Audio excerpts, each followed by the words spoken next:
Χαίρετε, ονομάζομαι Κατερίνα Γκριτσάν και διδάσκω τη ρωσική γλώσσα ως ξένη στο κέντρο ξένων γλωσσών Speak εδώ και 15 χρόνια. Παρακάτω θα εξετάσουμε τα κύρια χαρακτηριστικά της ρωσικής γλώσσας, καθώς και τα πλεονεκτήματα από την εκμάθησή της. Η Ρωσία είναι η μεγαλύτερη σε έκταση χώρου του κόσμου, έχει πλούσια φυσική και πολιτισμική κληρονομιά, με αξιοσημείωτες πόλεις όπως η Μόσχα και η Αγία Πετρούπολη. Η ρωσική γλώσσα είναι μία από τις πλέον διαδεδομένες γλώσσες στον κόσμο.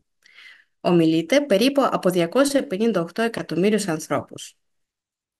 Είναι η επίσημη γλώσσα της Ρωσικής Ομοσπονδίας, η οποία κατοικείται από περίπου 193 εθνότητες και για όλες αυτές τις εθνότητες η ρωσική είναι η κοινή γλώσσα επικοινωνίας.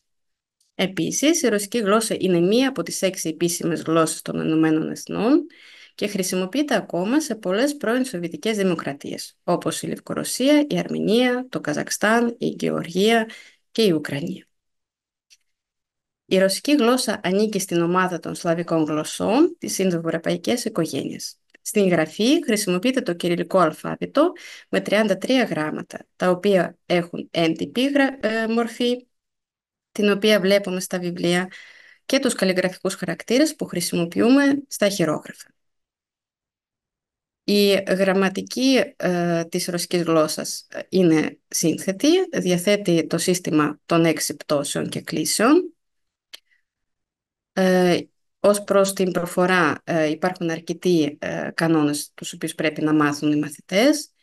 Επειδή τα γράμματα δεν προφέρονται πάντα ακριβώς έτσι όπως τα βλέπουμε στο αλφάβητο, διαφοροποιείται η προφορά των σκληρών και των μαλακών φθόγκων και τόσο τα φωνήτα όσο και τα σύμφωνα αλλοιώνονται αρκετά μέσα στις λέξεις, ανάλογα με τη θέση τους μέσα σε ένα φωνητικό συνεχές. Το λεξιλόγιο της ρωσικής γλώσσας είναι πολύ πλούσιο. Έχει δάνειες λέξεις, κυρίως από τα γαλλικά και τα γερμανικά, αλλά φυσικά και από την ελληνική γλώσσα. Όπως έχουμε πει, η ρωσική γλώσσα είναι συνθετική. Αυτό σημαίνει ότι χρησιμοποιεί τις μορφολογικές αλλαγές η έκφραση γραμματικών σχέσεων και σημασιών. Όπως και δίποτε, όποιος θέλει να μάθει τη ρωσική γλώσσα θα αναγκαστεί να μάθει πάρα πολλές καταλήξεις. Για παράδειγμα, τα ουσιαστικά, τα επίθετα, τα αριθμητικά εντονυμίες κλείνονται, αλλάζουν δηλαδή ανάλογα με την πτώση και έχουμε 6 πτώσεις και μάλιστα τα ουσιαστικά και τα επίθετα κλείνονται με διαφορετικό τρόπο. Επομένως, ο όγκος των καταλήξεων που πρέπει να μάθουμε είναι αρκετά μεγάλος. Η γνώση της ρωσικής γλώσσας παρέχει σε κάποιον πρόσβαση για τα πολιτισμικά στοιχεία της Ρωσίας, η οποία διακρίνεται στον χώρο της λογοτεχνίας με διεθνούς φήμης συγγραφείς όπως ο Λέων Τολστόι, ο Φιόντορ Ντοστοιεύσκι, ο Αντών Τσέχοφ, η οποία διακρίνεται στη μουσική και στον χορό με τους συνθέτες όπως ο Τσαϊκόφσκι και ο Στραβίνσκι, στο θέατρο και τον κινηματογράφο, με κύριους εκπροσώπους σκηνοθέτες Στανισλάβσκι, Ταρκόφσκι και τον σκηνοθέτη και ηθοποιό Μιχαλκόφ, και φυσικά στην επιστήμη,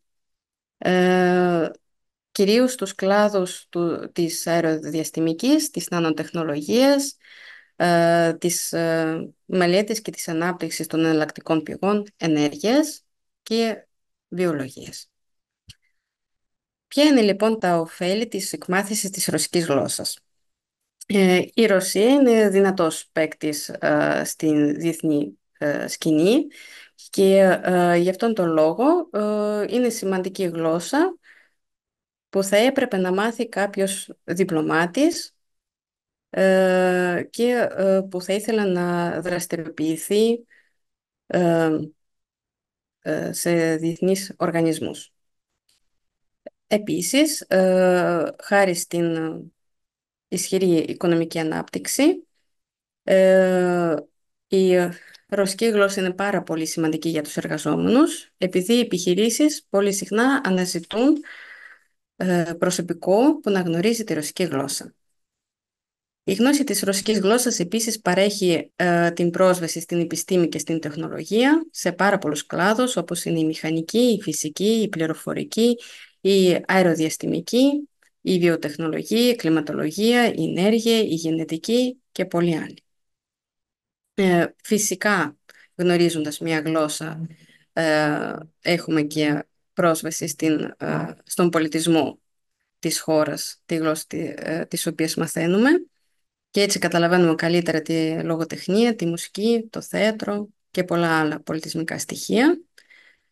Ε, και τέλος, η ρωσική θα ήταν πολύ χρήσιμη για τις σπουδές. Επειδή στη Ρωσία υπάρχουν πολλά προγράμματα επιτροφιών για ξένους φοιτητές και παρέχει υψηλής ποιότητας εκπαίδευση. Στα μαθήματά μας, στα SPEAK, κάνουμε αναλυτική μελέτη της γραμματικής, της σύνταξης και του λεξιλογίου της γλώσσας. Επίσης, στα μαθήματα εξασκούμαστε πολύ στην συνομιλία και κάνουμε τις ασκήσεις ακρόασης για να αναπτύξουμε δεξιότητες επικοινωνίας. Προσπαθούμε να εντάξουμε ενεργά τον πολιτισμό στα μαθήματά μας. Μελετάμε τη σύγχρονη Ρωσία. Προσπαθούμε να διδάξουμε τα κύρια στάδια της ιστορίας της Ρωσίας και παρακολουθούμε τις ρωσικές ταινίες και διαβάζουμε λογοτεχνικά έργα προσαρμοσμένα για ξένους αποσπάσματα. Χρησιμοποιούμε εφαρμογές και διαδικτυακές πλατφόρμες και προετοιμάζουμε για διεθνώς αναγνωρισμένες εξετάσεις πιστοποίησης γλωσσομάθειας σε όλα τα επίπεδα. Στα μαθήματα χρησιμοποιούμε τη γραμματική της ρωσικής γλώσσας, η οποία εκδόθηκε από τις εκδόσεις Γερμανός. Αποτελεί ένα σύντομο αλλά περιεκτικό οδηγό γραμματικής με κόρπους ασκήσεων. Αυτό το βιβλίο απευθύνεται σε μαθητές οι οποίοι προετοιμάζονται για τις εξετάσεις ρωσομάθειας για τα επίπεδα Α1, Α2 αλλά και Β1 και θέλουν να τακτοποιήσουν τις γνώσεις τους στη γραμματική της ρωσικής γλώσσας. Μπορεί να χρησιμοποιείται τόσο στα μαθήματα όσο και για για την ανεξάρτητη μελέτη των μαθητών, οι οποίοι θέλουν να κάνουν μια επανάληψη ή θέλουν να προετοιμαστούν πιο εφικτά για τις εξετάσεις. Τα μαθήματα γίνονται και διαζώσεις και online. Επίσης υπάρχει δυνατότητα και να γίνονται σε υβριδικά τμήματα, δηλαδή όταν συνδυάζονται οι μαθητές που κάθονται στην τάξη με τους μαθητές που παρακολουθούν το μάθημα μέσω διαδικτυακών πλατφόρμων. Γίνονται και σε κανονικά τμήματα και σε ολιγάριθμα τμήματα, καθώς διατίθεται η δυνατότητα της διεξαγωγής των ατομικών μαθημάτων. Αυτά ήταν που ήθελα να σας πω. Σας ευχαριστώ πάρα πολύ για την προσοχή και σας εύχομαι καλό ταξίδι στον κόσμο της ρωσικής γλώσσας και του πολιτισμού.